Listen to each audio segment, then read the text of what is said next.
कहानी शुरू करने से पहले अगर आपको पेट सेमेट्री का मतलब नहीं पता तो मैं आपको बता देती हूँ। इसका वैसे मतलब जानवरों का कब्रिस्तान होता है जहाँ पर मुर्दा जानवरों को दफनाया जाता है। कहानी के हिसाब से यूएस में एक टाउन है जिसका नाम लुडलो है। यहाँ पर एक पेट सेमेट्री बनाया गया है। फिर एक काफी बड़ा और मुश्किल रास्ता है जो जंगल के बीचों बीच है। उसके आगे एक बहुत बड़ा ग्राउंड बना हुआ है, पर ये कोई नॉर्मल ग्राउंड नहीं बल्कि इविल है, यानी कि बुरा। यहाँ बुराई पाई जाती है या कहीं कोई बुरी ताकत। अगर किसी मुर्दा जानवर या इंसान को वहाँ दफन किया जाए तो वो दोबारा जिंदा होकर लौट आता है, पर वैसा नहीं जैसा वो था, बल्कि इस ग्राउंड के इविल होने की वजह से वो भी इविल होकर आता है। अब एक नॉवेल में इस कहानी का मेन कैरेक्टर जिसका नाम जड है, वो हमें मजीद इविल ग्राउंड के बारे में बताता है। उसने यहाँ अपनी जवानी का वक्त बताया जब उसे खुद इस ग्राउंड का पता चला था। उसके मुताबिक यहाँ का पेट सेमेट्री काफी वक्त पहले यहाँ के एक कबीले ने बनाया था, जिसका मकसद था कि जिन जानवरों को यहाँ दफन किया जाएगा उनकी आत्माएं सबको उस इविल पावर से बचाएंगी जो जंगल में घूमता है, यानी वही इविल पावर जिसका कब्जा उस ग्राउंड पर है और उसी की वजह से वो जगह इविल है। जो चीज वो यहाँ दफन होने वाले लोगों से भी करवाता है, फिर चाहे वो इंसान हो या जानवर। अब पेट सेमेट्री के आगे का जो रास्ता था जो जंगली था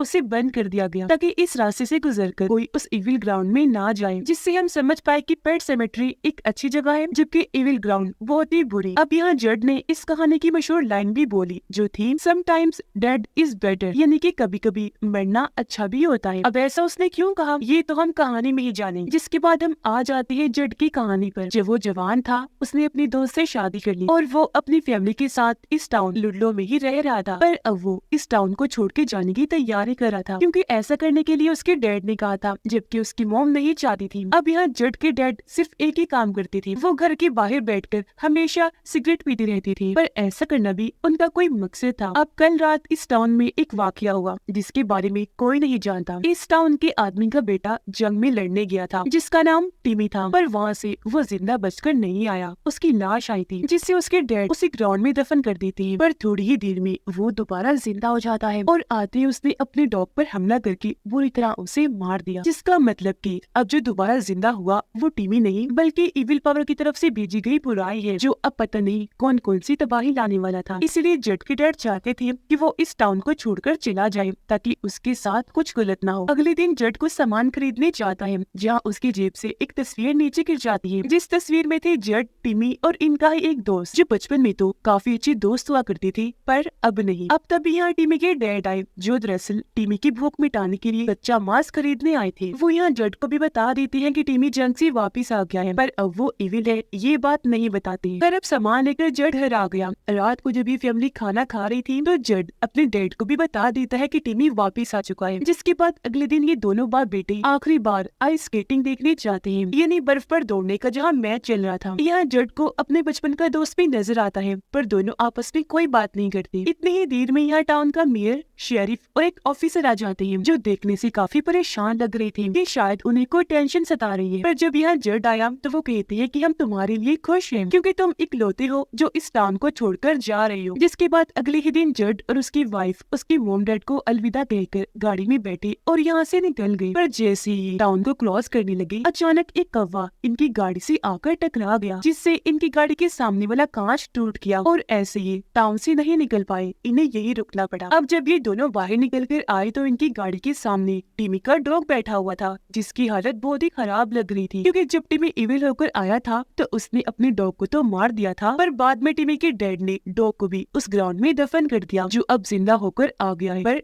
इविल बन गए। तो अब ये दोनों डॉग को पैदल ही उसके घर छोड़ के आने का फैसला करते हैं क्योंकि घर पास ही था। जिस पे हमने देखा जड की दोस्त और उसकी बहन को जो अलग अलग जानवरों के अजीबोगरीब मास्क बनाती है, ये सब उसकी अपनी जहन की बनावट थी। वो भी कुछ दिन के बाद इस टाउन को छोड़ के जाने वाली थी ताकि वहाँ अपने मास्क बेचने के लिए स्टॉल लगा सके। वो अपने भाई को भी साथ चलने का कहती है पर वो कहता है कि मुझसे ये नहीं होगा, तो उसने जाने से मना कर दिया। पर थोड़ी ही देर में इन्हें खेतों में से आवाज आने लगी। ये जब चेक करने गई तो देखते हैं कि वहाँ सूरजमुखी के फूल में अजीब सी गोल शक्ल बनी हुई है जिसमें से खून भी निकल रहा है और ये शेप बिल्कुल उस इविल ग्राउंड जैसी गोल थी। अब जड का दोस्त चेक करने आगे बढ़ा पर तभी उसका पैर किसी चीज में अटक गया। वो जोर से नीचे जाके गिरता है जिससे एक नुकीली चीज उसकी हाथ की आर पार हो जाती है। उधर जड और उसकी वाइफ टिमी के डॉग को लेकर उसके घर आ गई थी जहाँ अजीब तरह से टिमी घर के अंदर खड़ा था। अब अचानक के डॉग उछल कर आया और उसने जड की वाइफ का बाजू पकड़ लिया, पूरी तरह काट लेता है। वो उसकी बाजू को छोड़ने का नाम ही नहीं ले रहा था। जड ये देखकर काफी घबरा गया और टिमी को कहता है कि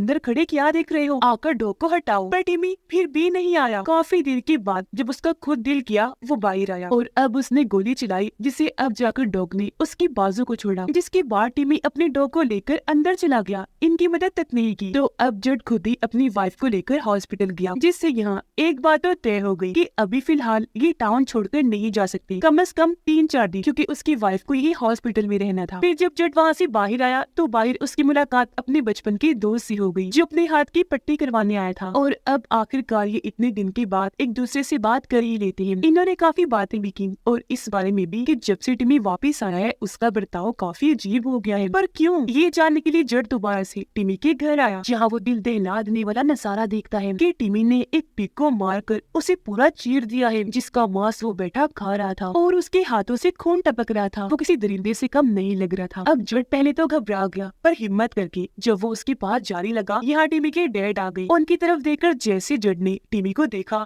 वो यहाँ से गायब हो गया। टिमी के डैड भी अब उसे कुछ नहीं बताते, तो अब यहाँ अपने सवालों के जवाब पाने के लिए जट अपने घर आ जाता है। वो सारी सूरत हाल के बारे में अपने मॉम डैड को बताकर उसके बारे में पूछने लगा, क्योंकि उसे लग रहा था कि सब उसे कुछ छुपा रही है। पर उसकी मॉम उठी और यहाँ से जाने लगती है, जिनकी टांगों पर हम चोट के निशान देखते हैं। ऐसा लग रहा था जैसे किसी ने नोचा हुआ है। तो अब जट अपने डैड से जवाब मांगने लगा कि आखिर टाउन में चल क्या रहा है और आप मुझे यहाँ से भेजना क्यों चाहती हैं। पर उसके डैड ने भी कोई जवाब नहीं दिया। घर में टिमी इतना अजीब हो गया कि अब उसने चूहों को पकड़कर उन्हें मारना शुरू कर दिया, जिनको भी वो चीर कर खा रहा था, और कुछ फैमिलीज के नाम भी लिख रहा था, जिन सबको वो मार देगा। और ये सब लोग वही लोग हैं जो यहाँ रह रहे हैं। सबसे पहले वाली तो जट की फैमिली थी, दूसरा टाउन का मेयर था, तीसरा शहरी, चौथी थी ऑफिसर, पांचवी फैमिली का नाम वो लिख रहा था, जो थी जट का दोस्त और उसकी बहन। अब टिमी की स्किन जल्द छिलके की तरह उतर रही थी, जिसे अपने हाथों से फाड़ कर वो अपना खून निकालता है और इन नामों पर वो इविल ग्राउंड जैसा दायरा बना देता है कि इन्हें मारने के बाद ये वही दफन कर देगा, क्योंकि ये सब कुछ वो इविल पावर और इसके अंदर की बुराई से करवा रही थी। अब टिमी सबसे पहले ऑफिसर के पास गया, जो फीमेल थी। ये उसके साथ अजीबोगरीब बातें करके उसे डरा देता है। वो वापिस आकर मेयर को फोन करके टिमी की इस अजीब बर्ताव के बारे में बता देती है, जिस पर मेयर समझ जाता है कि जरूर टिमी मर गया होगा, जिसे भी उस ग्राउंड में दफन कर दिया था। इसलिए अब वो दोबारा जिंदा होकर इविल बनकर आ गया है। जब भी ऐसा बन गया है क्योंकि ये सब लोग भी उस इविल ग्राउंड के बारे में अच्छे से जानते थे। तो इस सब से निपटने के लिए मेयर मीटिंग रखता है। अब इससे पहले ऑफिसर और कुछ कहती, एकदम से टिमी का इविल डॉग आकर उस पर हमला कर देता है। जट के दोस्त के घर पार्टी चल रही थी, जहाँ तभी टिमी भी आ जाता है। जट के दोस्त और उसकी बहन को खुश देखकर वो कहता है कि तुम दोनों टाउन छोड़कर जाने का प्लान बना रहे हो ना, नहीं जा पाओगे, इसी टाउन में ही तुम मारे जाओगे। अब मेयर ने जो मीटिंग रखी थी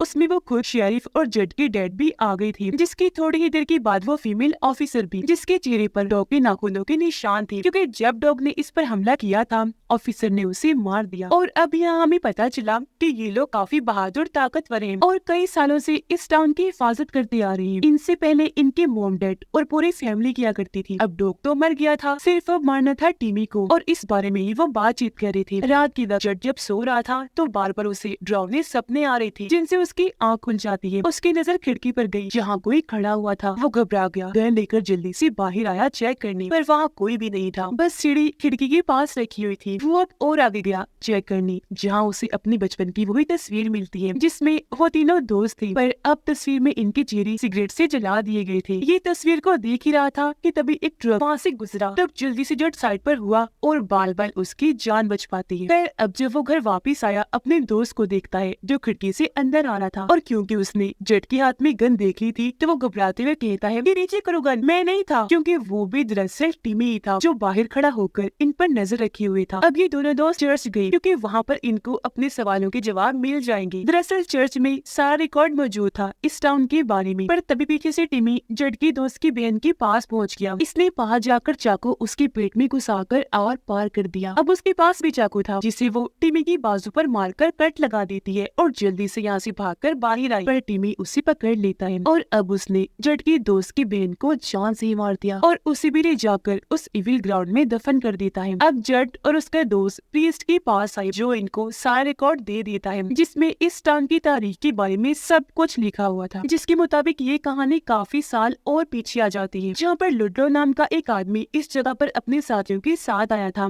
ताकि रहने के लिए कोई जगह ढूंढ सके। यहाँ आकर लुड्लो ने अपने बाकी साथियों को भी बुला लिया, पर जब तक वो आए लुड्लो खुद गायब हो गया। उसका कुछ अता पता नहीं था। यहाँ आते उसके साथियों को पता चल गया कि यहाँ पर एक इविल ग्राउंड है। जब यहाँ के रहने वाले टाउन छोड़कर चले गए, अक्सर जंगल से डरावनी आवाजें आती है, सपनों में तो पता नहीं क्या क्या, जो सब इस इविल ग्राउंड का असर था। अब लुडलो के लोग आखिर पेट सिमेट्री में भी आ गए, पर आगे बढ़ने पर ये आखिर इविल ग्राउंड में भी पहुँच जाते हैं, जहाँ पर इसी टाउन का रहने वाला एक आदमी भी बैठा हुआ था, जिसका ताल्लुक एक कबीले से था। अब ये लोग उससे लुडलो के बारे में पूछते हैं, जिस पर वो बताता है कि उसकी तो मौत हो गई थी। अब मैंने तुम्हारे साथियों को मना भी किया था, लेकिन उन्होंने उसे इस इविल ग्राउंड में दफन कर दिया और अब वो दोबारा जिंदा होकर इविल बनकर लौटा है और हमेशा के लिए यही कहीं होकर रह गया। फिर हम लुडलो को भी दरिंदे के रूप में देखते हैं, जो बड़ी बेदर्दी से एक जानवर को मार कर उसे खा रहा था। अब एक आदमी जैसे उसके पास आने लगा, लुडलो उस पर भी हमला करके बुरी तरह उसे चीर देता है और अब उसे भी फाड़ कर खाना शुरू कर देता है। उसने फिर दरिंदगी की हद ही पार कर दी। वो बाकियों पर भी हमला करने के लिए आगे बढ़ा, लेकिन उन्होंने लुडलो को ही मार दिया, जिसकी याद में इस टाउन का नाम लुडलो रख दिया गया, ताकि सबको बताया जा सके कि इविल ग्राउंड में लाशों को दफन करने से आपको क्या क्या भुगतना पड़ सकता है। तो यहाँ पता चला कि वो इविल ग्राउंड बिल्कुल एक पेट, एक मुंह की तरह है, जो लोगों को खाता रहता है, पर कभी भी उसकी भूख नहीं मिटती। वो जब जिस्मों को खाता है तभी जंगल से आवाजें आती है। यही वजह है कि वो रास्ता बंद कर दिया गया था। रिकॉर्ड में उन सब लोगों के नाम भी लिखे हुए थे जिन्होंने इस टाउन को बसाया और लुडलो को इस इविल ग्राउंड में दफन करके उस इविल पावर को जगा दिया, क्योंकि वही से सिलसिला शुरू हुआ था। अब ये सारे वही लोग हैं जिनके नाम टीमी ने अपनी किताब में लिखे। जाहिर है ये सब टीमी से वो इविल पावर ही करवा रही थी, और जो अब यहाँ के लोग हैं जिनके नाम टीमी ने लिखे, उनकी ही फैमिली दरअसल लुडलो के साथी थे। अब उस वक्त लुडलो के अंदर इविल पावर आकर उन सबको और उनकी फैमिलीज को नहीं मार पाई, पर अब वो ये काम टीमी के जरिए करवा रही है, क्योंकि सालों से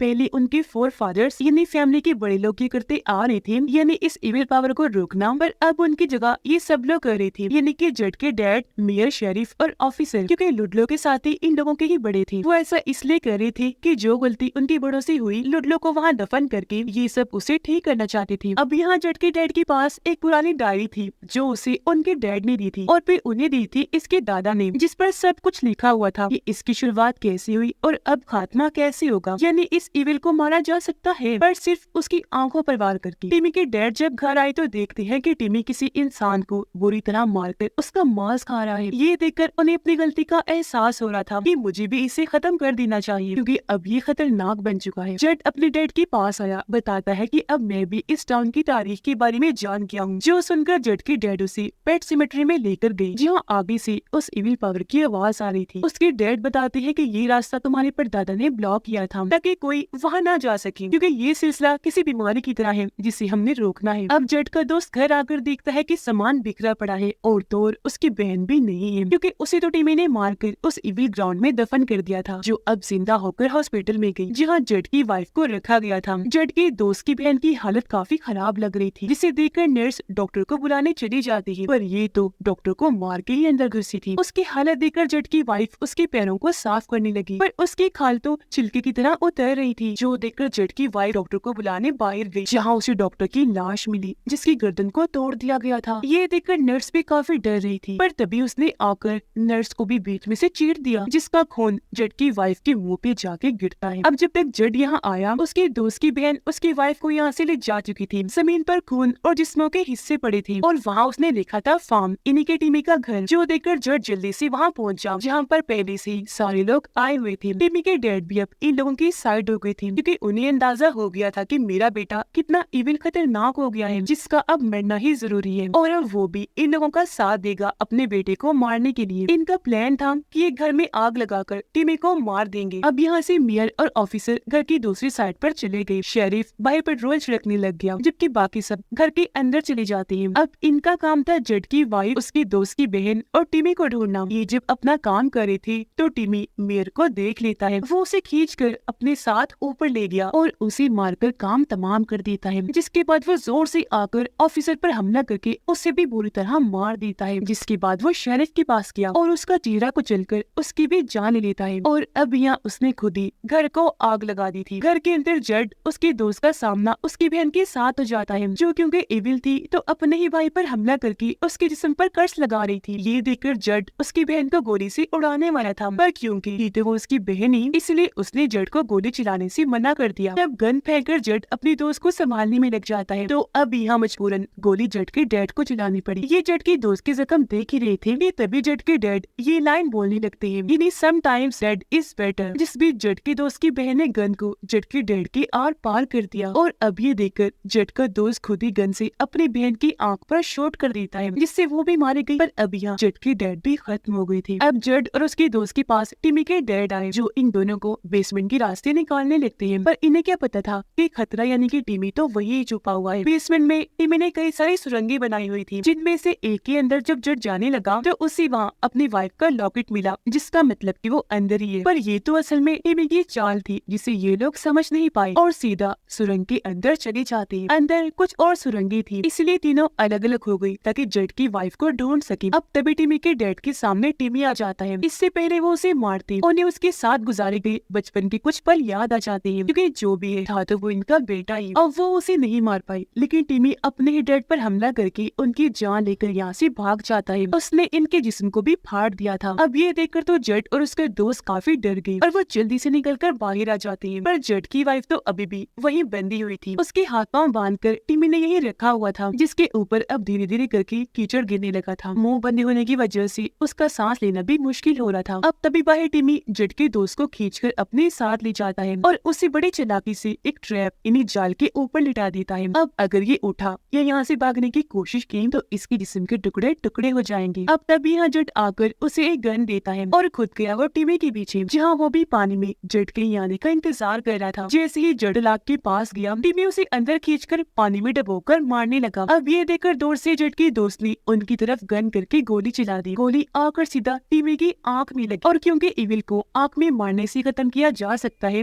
इसलिए वो यहाँ पर आखिरकार मारा ही गया। और अब यहाँ कीचड़ के साथ बहकर जेट की वाइफ भी आ गई, जो खुद ही आजाद होकर जेट के पास आ जाती है। इन्होंने फिर जेट की दोस्त को भी ट्रैप से आजाद करवा लिया था। और अब हम कुछ दिन के बाद का वक्त देखते हैं, जहाँ पर जेट और उसकी वाइफ इसी टाउन में रहने लगे थे, क्योंकि अब डैड की मरने के बाद उनकी जगह जेट ने ले ली थी और अब वो अपने डैड की जगह बाहर बैठकर सिगरेट फूंकता है और ये अब खुद इस टाउन को बचाएगा। अब ये तो नहीं गए टाउन को छोड़कर, लेकिन जेट का दोस्त चला गया अपनी बहन की मांस लेकर, ताकि वो अपनी बहन का सपना पूरा कर सके। टाउन से निकलकर मांस बेचने के लिए स्टॉल लगाना। पर अब जेट हर आने वाले खतरे से निपटने को तैयार है, जहाँ अब की बार उसका साथ उसकी वाइफ भी देगी, क्योंकि ये पहले ही बहुत सारे खतरों से निपट चुकी है। और इसी के साथ ये कहानी इधर ही खत्म हो जाती है।